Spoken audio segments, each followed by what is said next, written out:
We hope that you have had a beautiful week, beautiful day, beautiful night. This is Profound of Profound Thinkers Investing, the show. Here to say welcome to another episode with cmichaelnorman. He is the thinking man. And today we're going to do part 3 in our discussion about affirmations and investing. So be sure to sit back, relax, take notes, and enjoy the show.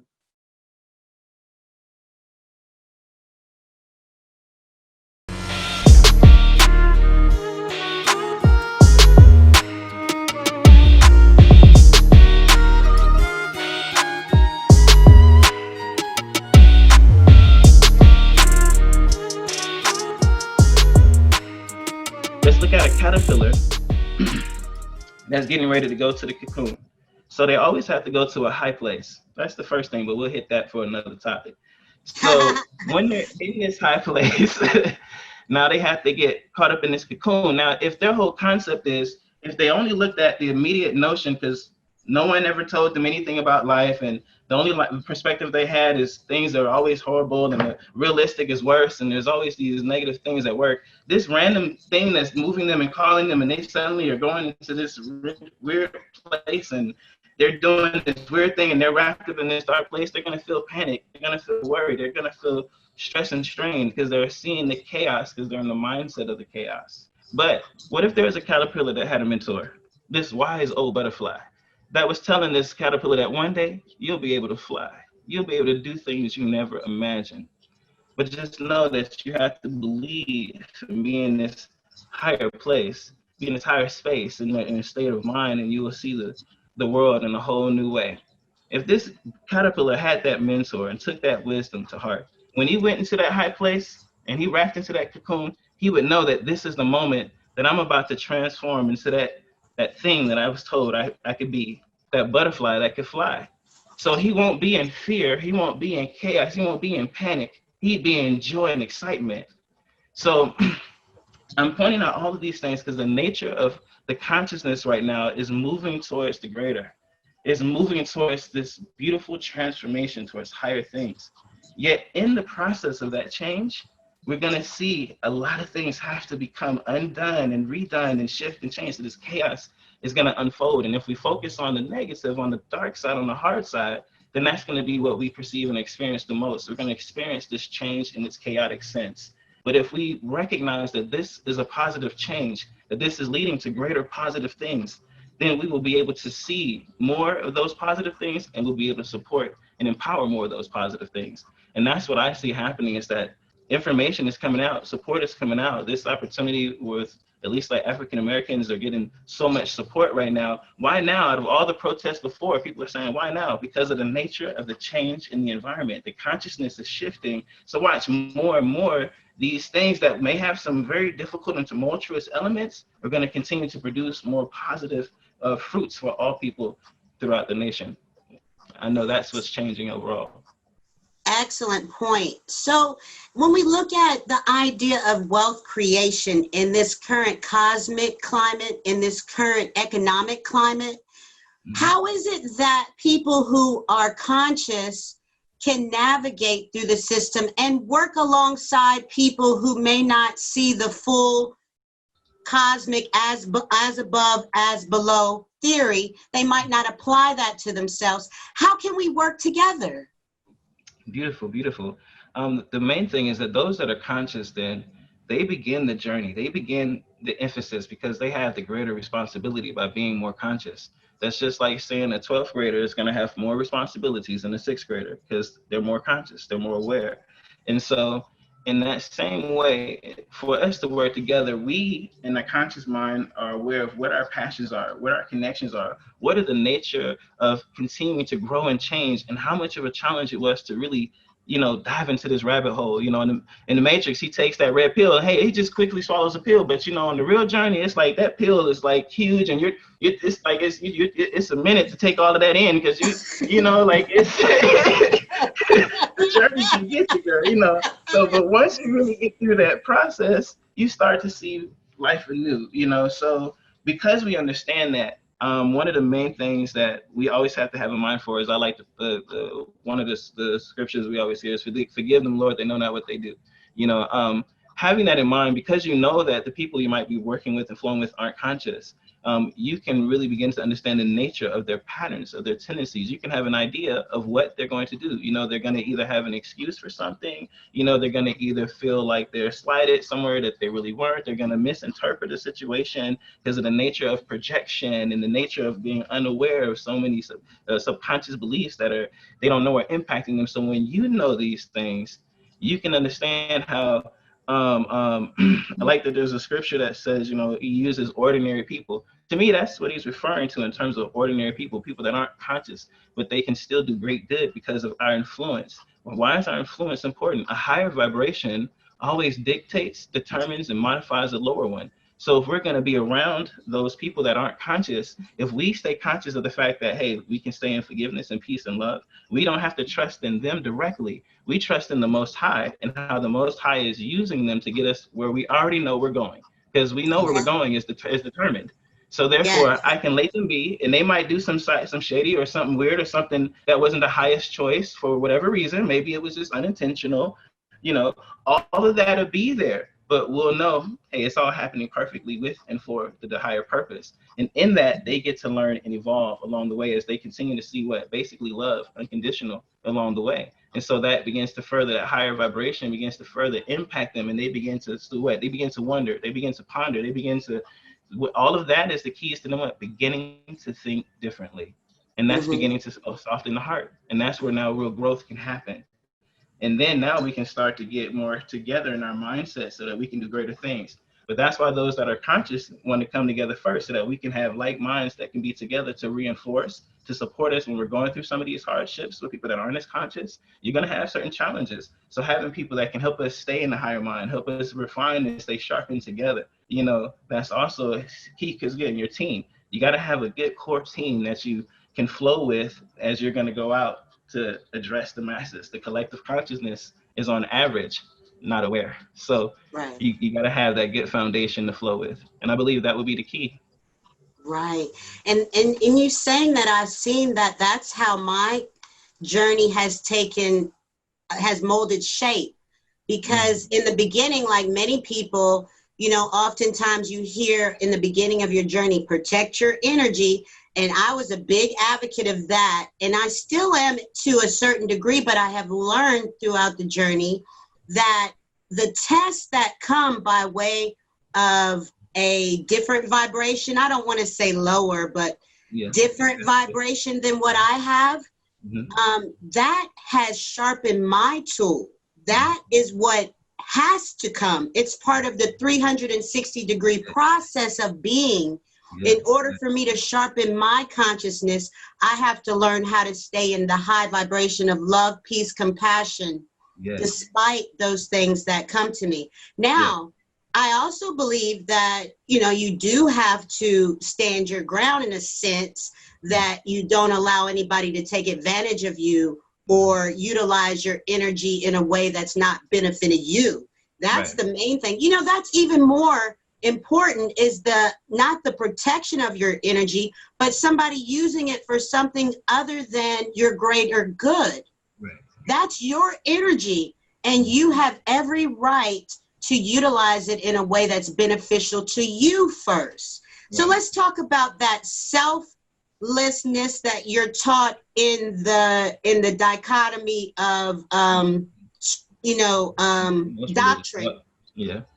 Doctrine teaches you selflessness, but now in the age of Aquarius, we're seeing more spiritual teachers teaching about self-love. And then there's a confusion there. Why is there a confusion there? I know it's because of the shift in the consciousness, but let us understand that a little more clearly from your point of view, C. Michael.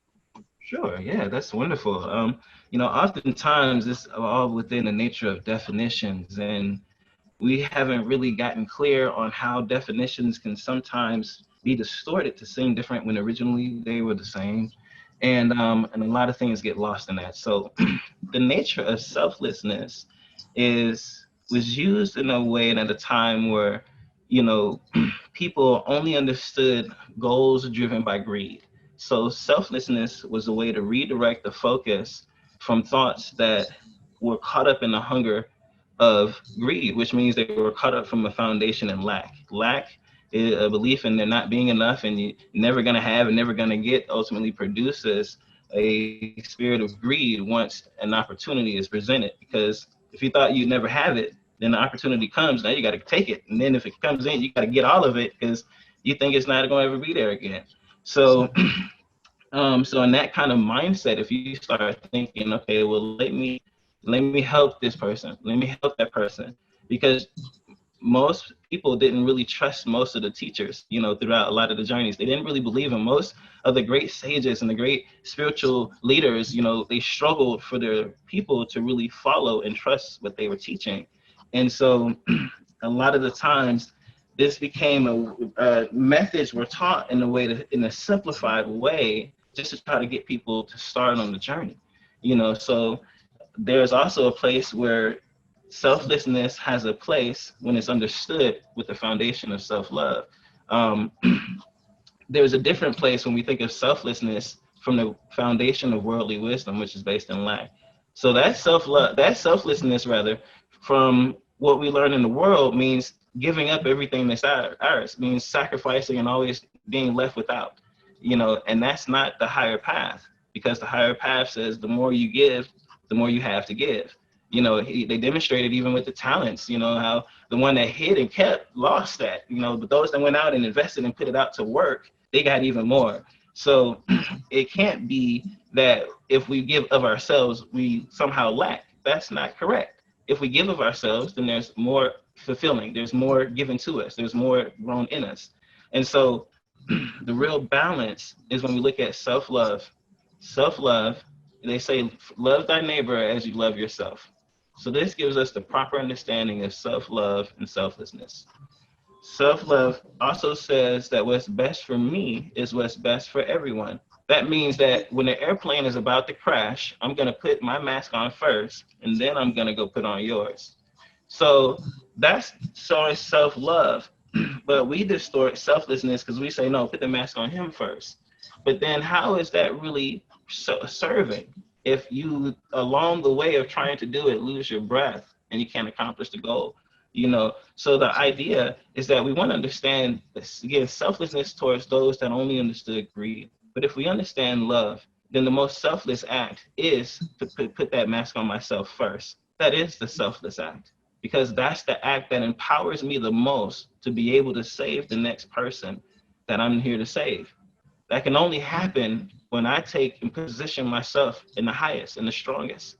I can only lift you up if I'm already lifted. So these are the paths that really speak to self-love, demonstrating true selflessness. It's being from a loving, fulfilled place, not an empty place. So so now here's how it progresses. Here's the further example of self-love in a more simple breakdown of self-love and selflessness. Self-love is to say, I am more than enough. To love others is to say, she's more than enough. If we're having a conversation and you would rather they said this or rather they did that, we'll see, to be selfless is to let go of that, what you would have rather had, and say that this thought of they're more than enough, and whatever response they give then is more than enough. That's another example of using a principle and its implications. And so therefore now I'm being both of self-love and selfless, because what I wanted, I'm no longer trying to get it from that person. I instead give it to myself. I'm fulfilled within, so I'm good here. So those are the true acts of self-love and selflessness. They work in one and in unison in reality. Excellent, excellent. So let's talk about race and color and the current environment, because I'm trying to understand, we are one. We understand that principle of us being one, but we're faced with different social ills where the collective conscious does not see that we are one and has never seen that we are one, from my understanding, since I've been on this time around the sun.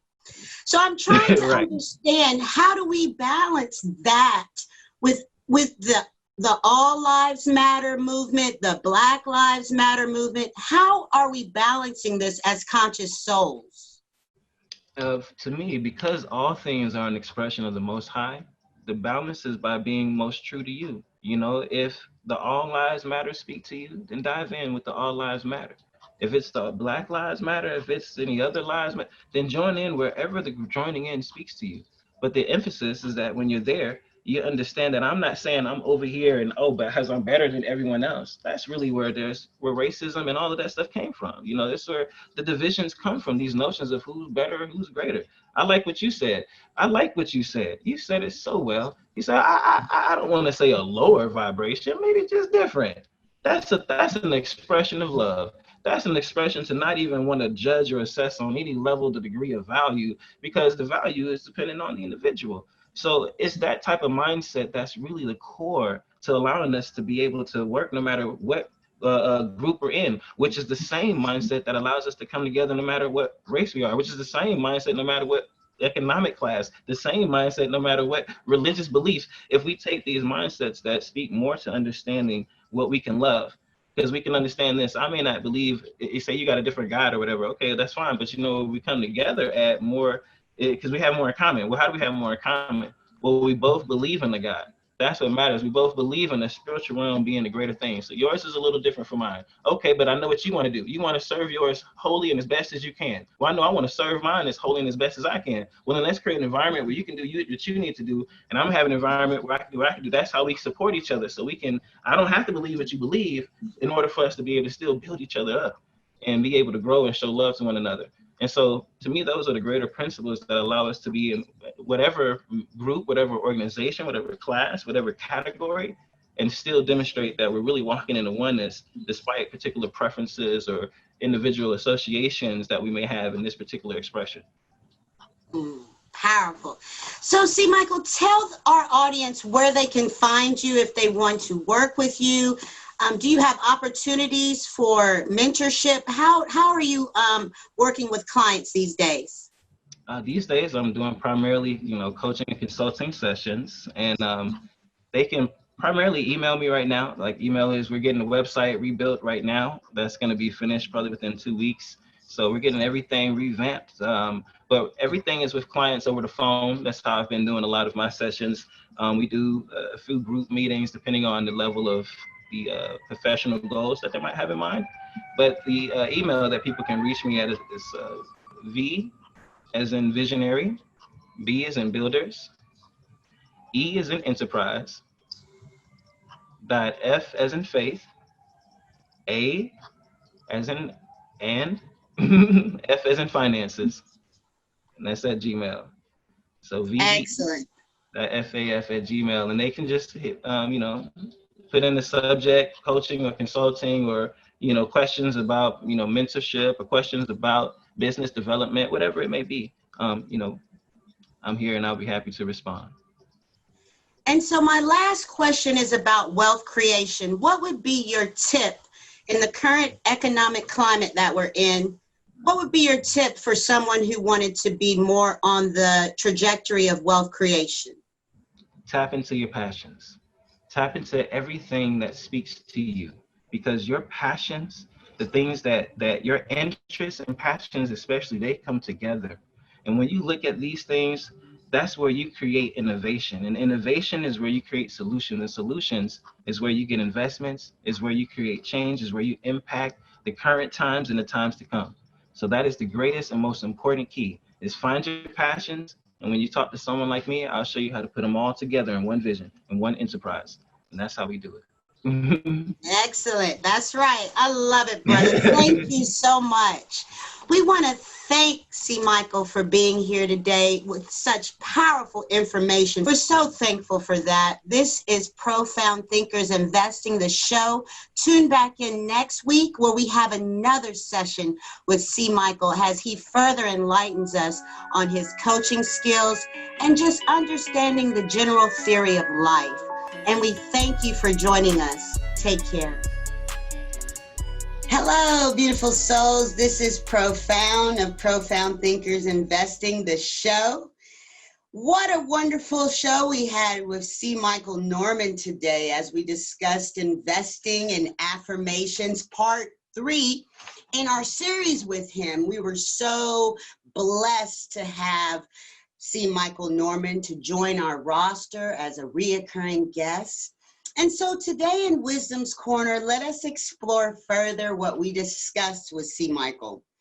Cmichael gave a beautiful analogy about the caterpillar and how a caterpillar must go to a higher state of elevation in order to turn into a butterfly. And so when we think about that in terms of our own personal growth, it is a process of elevation in our consciousness that brings us to higher expectations for ourselves and higher accomplishments and outcomes. We also learned the importance of mentorship. That's something that cmichael first emphasized in part 1. And as you can see throughout the series, it was a reoccurring theme, the importance of mentorship. The nature of consciousness, according to cmichael, is always moving towards the greater good. And chaos must unfold, but the nature of chaos unfolding is a change that occurs naturally. So it's not a negative factor, more so it is a holistic factor to the process of change, according to cmichael. The more conscious we are in awareness, the more is required of us. And so he was speaking to the question I had about levels of consciousness and interacting as investors in the business world. How do we interact with people who are on a different level of consciousness from us? It can be done. And because people who do the inner work and do achieve higher states of consciousness, there is a certain amount of requirements to those people. Just like the saying goes, too much is given, much is required. And so we think of that in the spirituality world in terms of our personal duty in ushering in a new level of understanding in society. And so the higher vibration always dictates the atmosphere, according to cmichael. And like minds that work together as a team help iron to sharpen iron. And we need a core team that's in a state of awareness, according to cmichael. The foundation of lack produces the spirit of greed. And history has shown us that the most spiritual leaders have often struggled for people to start along their journey alongside those spiritual leaders. So don't be discouraged if you are one who is leading from a state of awareness. It's going to be a struggle when the majority of the consciousness is in a different state of understanding. And so the real balance in navigating this matrix of understanding is self-love in service. Self-love in service is putting on your air mask and then putting on the air mask of the person beside you. The act that empowers us the most is self-love demonstrating itself in selflessness, just like the analogy cmichael shared about the air mask on the airplane. And we must understand that we are more than enough. Not only are we more than enough, but those that we interact with, we must understand that they are more than enough. This is how we start to eliminate the ideals of judgment, which keeps us vibrating at a vibration other than love. And we know from the information that we have thus far that love is the highest vibration. So we must use our principles and their implications as conscious souls and be true to ourselves as to not cause division in the process amongst others. So there's ways to be true to yourself without doing harm to others. And as you master self, you learn how to do these things. So C. Michael is always available for coaching and consulting services. He has a specialty as a certified life coach since the age of 21.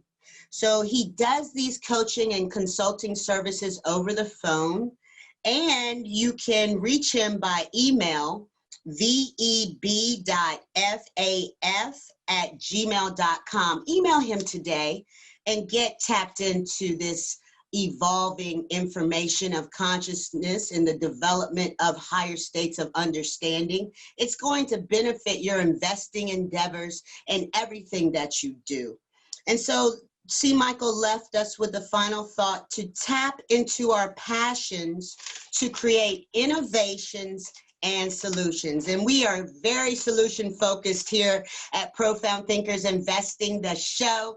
And we thank you for joining us. And we look forward to you coming back again. Like, subscribe, and share the information. Sharing is caring. And we thank you for joining us.